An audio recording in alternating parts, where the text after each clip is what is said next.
Kera umuntu ahejeje amashuri yisumbuye wari umunsi mukuru mu muryango. Twese turabizi. Ivyo vyaba kubera ko yaba ari umwe wenyine abikoze ku musozi wose. Kandi ibi vyamuhindura igitangaza kubera ko yahitabwa akazi, agatangura gukorera amafaranga, agahita atangura no gukemura ibibazo vyo mu muryango vyose. Uwo muryango nawo ukaba igitangaza kubera umuntu umwe gusa yize awukomokamwo. Ariko ubu siko bikiri.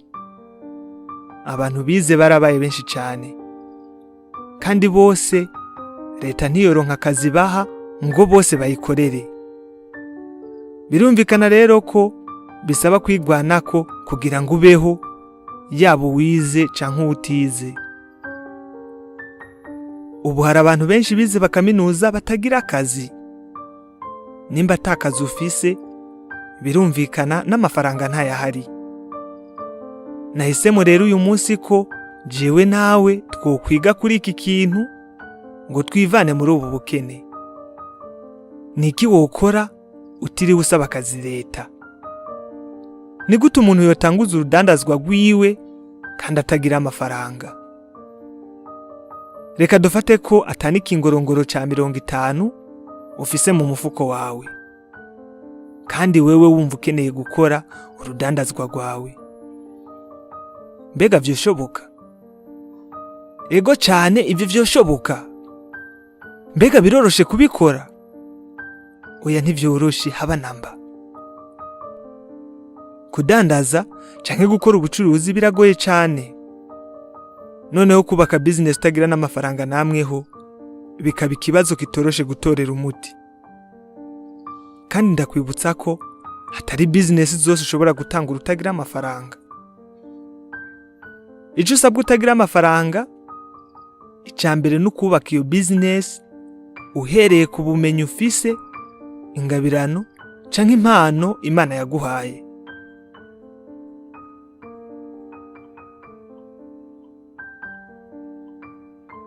Reka turabe ivyo wokora ubaye utagira amafaranga. Nk'akarorero, nimba wiyumvamo ivyo kudandaza, nimba ariyo ngabirano wumva ufise, ushobora gukora urudandazwa rwo guhuza umuguzi n'umudandaza, wewe ugahembegwa ivyo. Canke ugatora ibidandazwa ku bifise, ukavyiyitirira, ukabidandaza, ukagenda urenza ka yawe kuyo bigurishwa.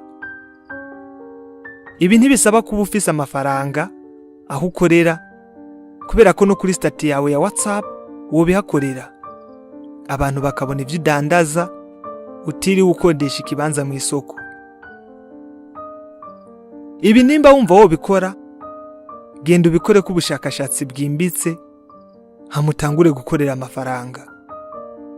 Ikindi, nimba wiyumvamo ibijanye no guteka, kora business janye n'ivyo guteka. Abantu batekere, hama nabo baguha amafaranga. Nimba ingabirano yawe ari gukora ama logiciel, ama application, nimba ibintu by'amakode uvyumva cyane, kora ivyo byose bifise aho bihuriye n'ama application, kuko vyo bitazogusaba kubitakaza k'amafaranga, kubera ko izo application uzozikorera ikintu conyene ukenera n'umwanya gusa.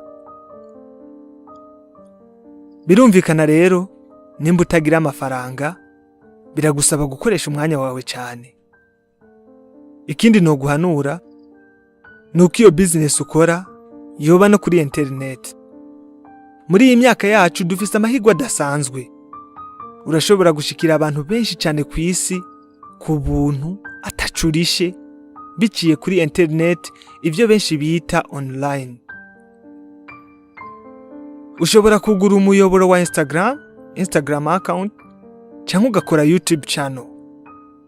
Hama ugakoresha ubuhinga n'ubwenge bwawe, ugakora ibintu bituma abantu bagukurikirana, bakaraba ibikorwa vyawe ubagezako. Inyuma yaho ushobora gutangura kubihembegwa, naho yoba make, business yawe ikagenda itera imbere, ikagenda ikura gahoro gahoro. Maze kubona ivyiyumviro vyinshi vyagiye bitungisha abantu batari bake kuri YouTube. hari abari bazi ibintu byinshi bize muri physique, bahejeje amashuri babura akazi bo bikoreshamo, bahitamo gukora amavideo yigisha ibijyanye na physique kuri YouTube, kandi ubu bahemberwa buri video bakoze ijyanye n'ibyo bize muri physique. Nawe ndabizi ntubuza abantu wamuraba kuri YouTube bariko bararirimba indirimbo z'abandi, canke abasubiramwe amagambo y'abandi kuri Instagram bikakunezereza. Ntihabuze ibiganiro wumviriza kuri YouTube buri munsi udakuyemo n'iki uri kurumviriza aho Iwacu Kumuhana TV. Burya aba bantu baba bari mu kazi, kandi uko bakurikirana niko business zabo zigenda zitera imbere.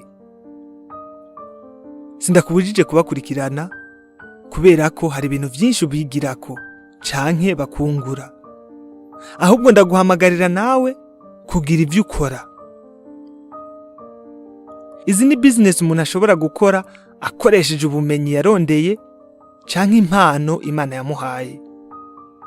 Nimba wumva ibijanye n'ibyo wiyumvamwo, ntutebe, genda ubikore ko ubushakashatsi buhagije, hama nawe utangure. Ikindi nuko atari business zose ushobora gukora utagira amafaranga. Nimba kuri wewe ivyo ushaka gukora bisaba kuba ufise amafaranga, biragusaba kurondera abagufasha. Egera abantu ubona ko basigurira neza business yawe, bakayumva, bakayikunda kugira ngo bashiremwe amafaranga yabo. Ibi bisaba ko uba ufise business imeze neza, yize neza, yemeza uwo muntu yibwiye, bigatuma yemera gushiramwe amafaranga yiwe.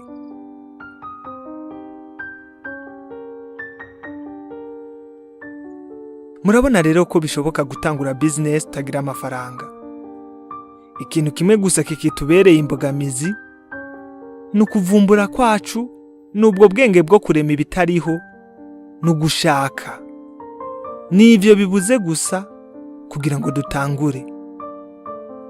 Ndizera ko iyi video hari iki kongerereye kubijanye n'ubumenyi bwo gukorera amafaranga. Mbandanya nshimira mwebwe mwese mwakoze subscribe canke s'abonner, nabo batwunganira mu kutwandikira muri commentaire, abo bakora like no gusangiza abandi ibiganiro byacu. Nawe niba utarakora subscribe, bikore ufyonde no kuri ako gakengeri kugira tuzobe turi kumwe no mu bindi biganiro. Wakoze kubana nanje, jewe nitwa Gusenga Derike. Aha ni Iwacu Kumuhana TV.